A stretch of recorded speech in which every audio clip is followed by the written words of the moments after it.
Hello dear students, welcome to your MATE N2T Education channel, a channel devoted for your bright future. Dear students, from today we will start transportation of substances inside body of organism. सबसे पहले हम लोग समझेंगे transportation क्या है और transportation की क्या आवश्यकता है। क्लियर? पहले समझेंगे what is transportation and what is the role of transportation for human organism. अब अगर ट्रांसपोर्टेशन की बात करते हैं तो हम लोग ये जानते हैं कि ह्यूमन ऑर्गेनिज्म और any living organism need substances to complete their life process. ये पता है आपको कि लाइफ प्रोसेस पूरा करने के लिए हर ऑर्गेनिज्म को कुछ सब्सटेंसेस की आवश्यकता होती है, but it is not possible for a cell और an organism to produce required substances locally. Means किसी भी ऑर्गेनिज्म के लिए या सेल के लिए भी ये पॉसिबल नहीं है। यूनिसेलुलर ऑर्गेनिज्म की बात भी करते हैं या टिपिकल सेल की बात करते हैं तो उसके लिए यह पॉसिबल नहीं है कि सारे सब्सटेंसेस को वहीं पर बनाना। अगर हम लोग अपने डेली लाइफ की बात करते हैं, हम तो बार बार आपको कहते हैं कि जो हमारा बॉडी है लिविंग ऑर्गेनिज्म का, इस बॉडी को आप मान लीजिए कि कोई एक मार्केट है, कोई विलेज है या कोई सिटी है या एक हाउस ही की बात करते, घर ही है, बिल्डिंग ही है, घर ही है, ठीक है। तो घर में भी आप देखते हैं कि कोई मकान में, घर में हर सब्सटेंसेस हर जगह अवेलेबल नहीं होता है। अब घर के लिए लीजिए तो यहाँ किचन है, ये स्टोर रूम है, यहाँ पर डाइनिंग हॉल है, यहाँ पर टॉयलेट बाथरूम है, ये बेडरूम है। अब किसी सब्सटेंसेस को मान लीजिए कि आप डाइनिंग हॉल में हैं, डाइनिंग हॉल में है तो अब आपको खाने की आवश्यकता, फूड की आवश्यकता खाने की है ना, भोजन मतलब भूख लगी तो आप क्या करेंगे, किचन से भोजन मंगवाएंगे। भोजन फूड कहाँ बनेगा? किचन में बनेगा।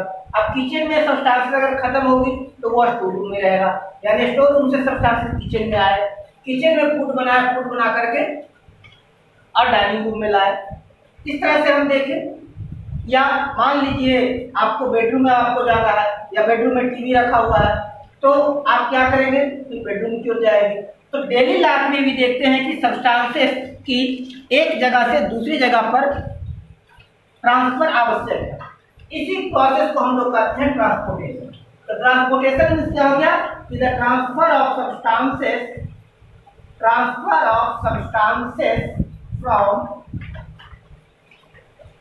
one part of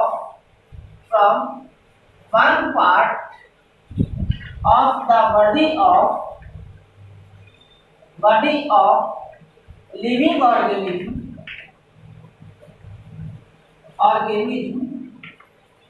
to the other part, that is from source to destination is known as transportation।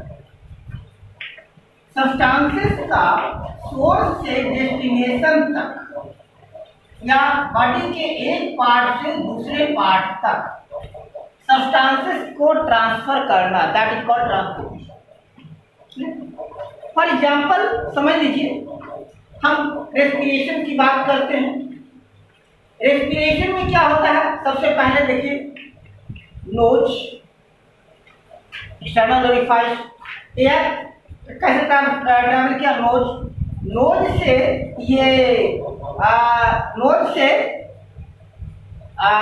ये आपको विंड पाइप में आया या ट्रैकिया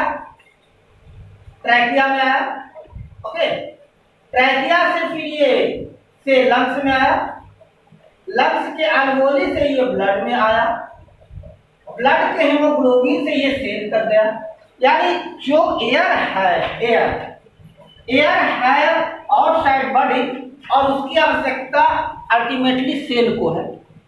तो अब एयर को सेल तक पहुंचाने के लिए जो प्रोसेस होगा, मैकेनिज्म होगा, उसी को हम लोग कहेंगे ट्रांसपोर्ट। ट्रांसपोर्टेशन, यानी सोर्स हो गया एटमॉस्फेयर, ये सोर्स हो गया, और सेल डेस्टिनेशन, एक सोर्स हो गया और ये डेस्टिनेशन। सोर्स से डेस्टिनेशन तक सब्सटेंसेस को ट्रांसफर करना, that is called transportation. Body के अंदर अगर ट्रांसपोर्टेशन की बात करते हैं तो रेस्पिरेशन में कहेंगे हम सीधा लंग्स में आ जाते हैं। लंग्स से सेल के माइटोकॉन्ड्रिया तक, सेल के माइटोकॉन्ड्रिया तक ऑक्सीजन का या कार्बन डाइऑक्साइड का ट्रांसफर क्या कहलाएगा? ट्रांसपोर्टेशन। या फूड की बात करते हैं, डाइजेस्टेड फूड, डाइजेस्टेड फूड अलग प्रोसेस हो गया। जैसे अगर एटमॉस्फेयर से लंग्स तक जो आया एयर, वो हो गया रेस्पिरेशन। माउथ से स्मॉल इंटेस्टाइन तक जो फूड का जो प्रोसेसिंग हुआ उसको हम लोग कहेंगे क्या? डाइजेशन। तो ये प्रोसेसिंग होता है, प्रोसेसिंग है। प्रोसेसिंग के बाद हो गया ट्रांसपोर्टेशन और उसके बाद यूटिलाइजेशन। अर्थात हम कर सकते हैं कि जितने भी लाइफ प्रोसेसेस हैं, लाइफ प्रोसेसेस की 3 स्टेज होता है। पहला स्टेज हो गया प्रोसेसिंग। प्रोसेसिंग जो अलग अलग ऑर्गन्स में होता है, ऑर्गन सिस्टम होता है। प्रोसेसिंग के बाद होता है ट्रांसपोर्टेशन, एक मेकानिज्म है ट्रांसपोर्टेशन, और ट्रांसपोर्टेशन के बाद होता है यूटिलाइजेशन। यूटिलाइजेशन हम इसकी बात करते हैं। यूटिलाइजेशन के बाद जो वेस्ट प्रोडक्ट बन जाता है उसका होता है एक्सक्रीशन। तो हम लोग प्रोसेसिंग पढ़ रहे हैं। प्रोसेसिंग में हम लोग क्या समझे? प्रोसेसिंग जैसे समझ गए डाइजेशन, ये प्रोसेसिंग है। रेस्पिरेशन प्रोसेसिंग है, ये प्रोसेसिंग होता है। प्रोसेसिंग मतलब क्या होता है? Processing means what? Means processing word. Processing means होता है अनयूज्ड फॉर्म ऑफ सब्सटेंस को यूजेबल फॉर्म में कन्वर्ट कर। जैसे रोटी, ब्रेड लेती है, रोटी का हमारे बॉडी में कोई यूटिलाइजेशन नहीं है। अगर रोटी को डायरेक्ट डाल देते हैं या गेहूं को डाल देते हैं, कोई यूटिलाइजेशन नहीं है।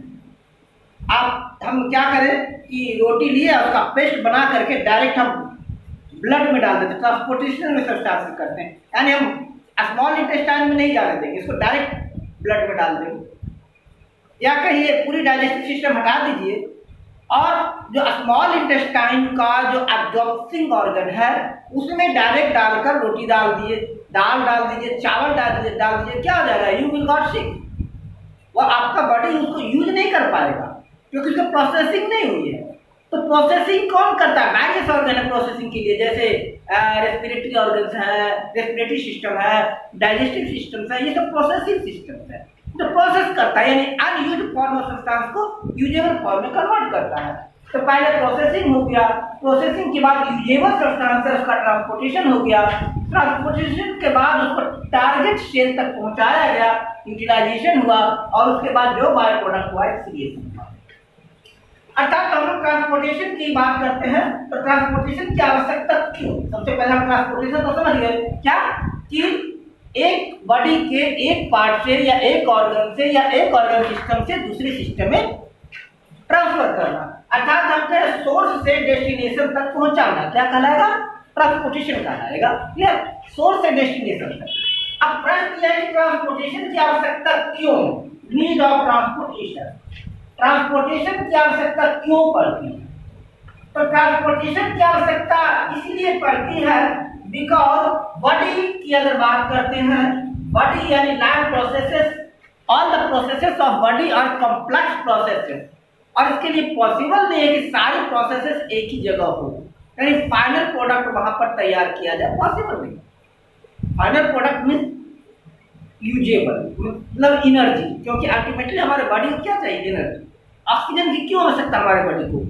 वो फूड को डाइजेस्ट करेगा माइटोकॉन्ड्रिया में, और माइटोकॉन्ड्रिया में जाकर उसे एनर्जी ऑब्टेन करेगा, एटीपी में ट्रांसफर कन्वर्ट करेगा। हर हाल में हमें एनर्जी चाहिए, और एनर्जी किससे मिलेगा? एनर्जी किससे मिलेगा? डाइजेस्ट यूटिलाइजेशन से मिलेगा। तो चूंकि हमारे बॉडी में ट्रांसपोर्टेशन की रिक्वायरमेंट के सबसे बड़ा रीजन ये है कि our body is a complex machine, our body is a complex machine, और बॉडी के डिफरेंट सेक्शन में डिफरेंट लैब प्रोसेसेस होता है, डिफरेंट सब्सटेंस की प्रोसेसिंग डिफरेंट पार्ट्स में होता है। और उसकी डिफरेंट अलग अलग ऑर्गन्स को रिक्वायरमेंट होती है। जैसे जैसे अल्टीमेटली हमें एनर्जी चाहिए सेल को, अल्टीमेटली हमारे बॉडी के सेल को एनर्जी चाहिए। सेल को एनर्जी प्रोवाइड करेगा माइटोकॉन्ड्रिया, सेल को एनर्जी प्रोवाइड करेगा माइटोकॉन्ड्रिया। अब माइटोकॉन्ड्रिया को एनर्जी प्रोवाइड कराने के लिए एक तो चाहिए फूड यानी न्यूट्रिएंट, एक तो चाहिए फूड या न्यूट्रिएंट, इसे चाहिए ग्लूकोज, ग्लूकोज, और दूसरा इसे चाहिए ऑक्सीजन। ये दोनों जब मिलेगा तो माइटोकॉन्ड्रिया ग्लूकोज को ब्रेक डाउन करेगा और ग्लूकोज को ब्रेक डाउन करके carbon dioxide gas plus water plus energy release करेगा।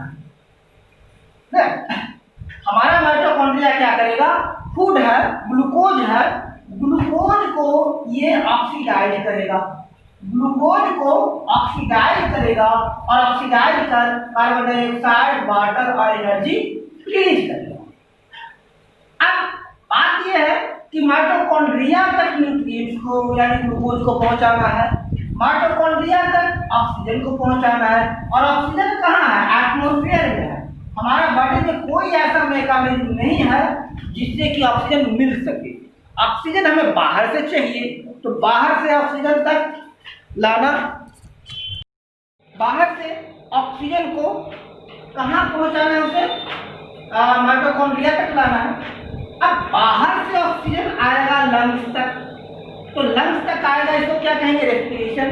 अब लंग्स से ब्लड का हीमोग्लोबिन इसे लेगा, तो हीमोग्लोबिन द्वारा ब्लड को, ऑक्सीजन को हीमोग्लोबिन के द्वारा सेल के माइटोकॉन्ड्रिया तक पहुंचाना, ट्रांसपोर्टेशन चूंकि बाहर से लाना है। तो इसीलिए इसकी आवश्यकता पड़ती है कि हमारे बॉडी के अंदर जो लाइफ प्रोसेसेस हैं उनको कंप्लीट करने के लिए वेरियस सब्सटेंसेस की आवश्यकता होती है, और वो सब्सटेंसेस लोकली अवेलेबल नहीं है, वो बॉडी के डिफरेंट पार्ट्स में अवेलेबल है।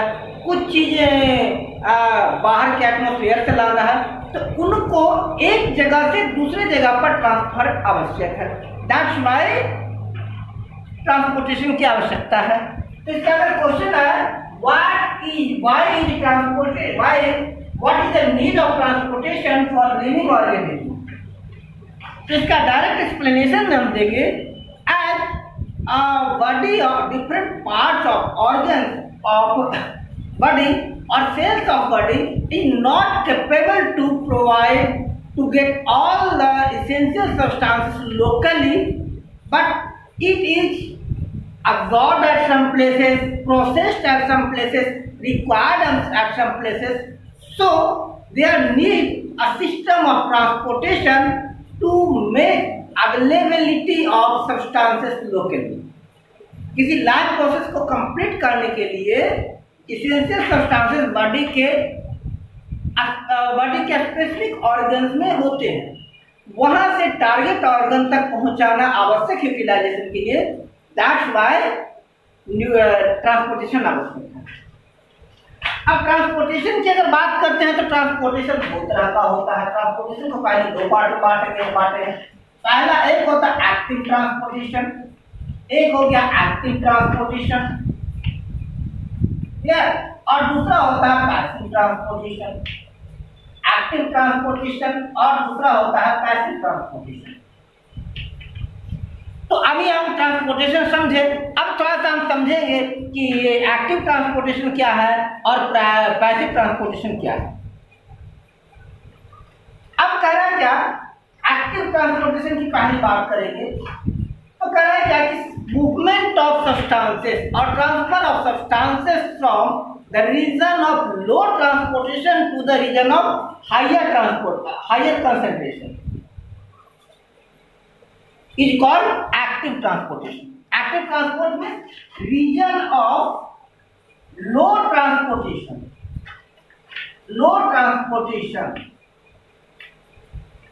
to region of higher transportation, lower से region higher तक, region of higher concentration,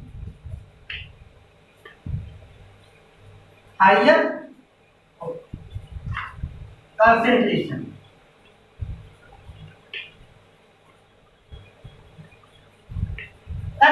substances को लो ट्रांसपोर्टेशन रीजन से हायर ट्रांसपोर्टेशन रीजन तक पहुंचाना, इसे ही हम लोग कहते हैं एक्टिव ट्रांसपोर्टेशन। क्वेश्चन ये आ सकता है, what is active transportation? Active transportation क्या है?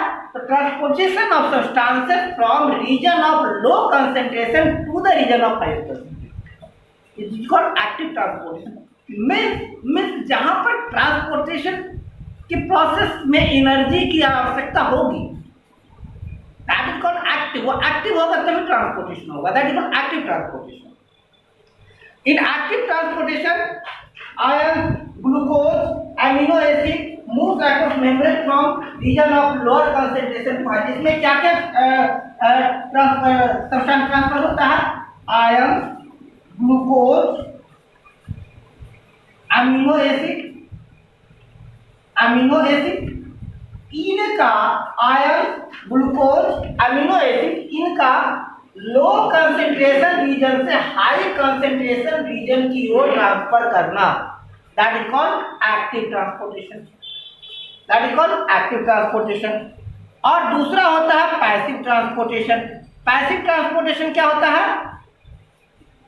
कहता है कि movement of ion or other molecules from region of higher concentration to the region of lower concentration is called passive transportation।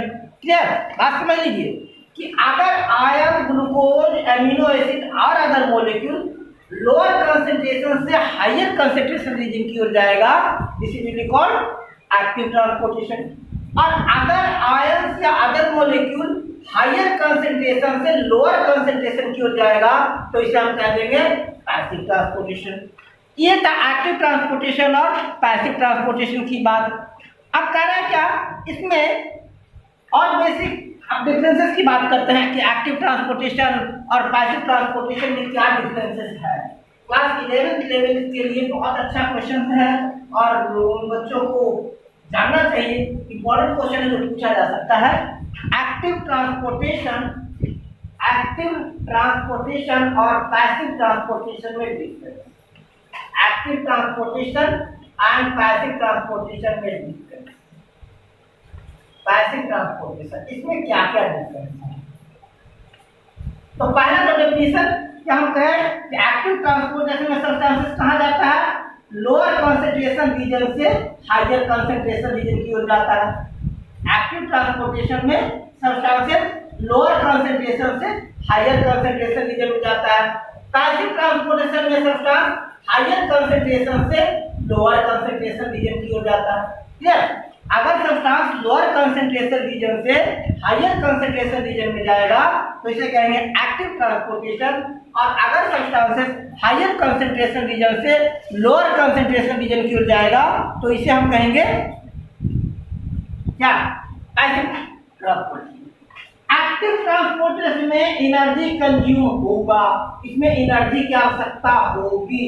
जैसे फॉर एग्जांपल आप देखे होंगे कि ऊपर कोई टंकी रखा हुआ है, ऊपर टंकी में पानी है, ठीक है, ऊपर टंकी में पानी, उसको नीचे वाले फ्लोर पर लाने के लिए किसी मैकेनिज्म में या एनर्जी की आवश्यकता नहीं होती। पाइप लाइए, नीचे डाल दीजिए, टैप खोल दिए, चढ़ पानी नीचे की फ्लोर में चला आया, वो हो गया पैसिव ट्रांसपोर्ट।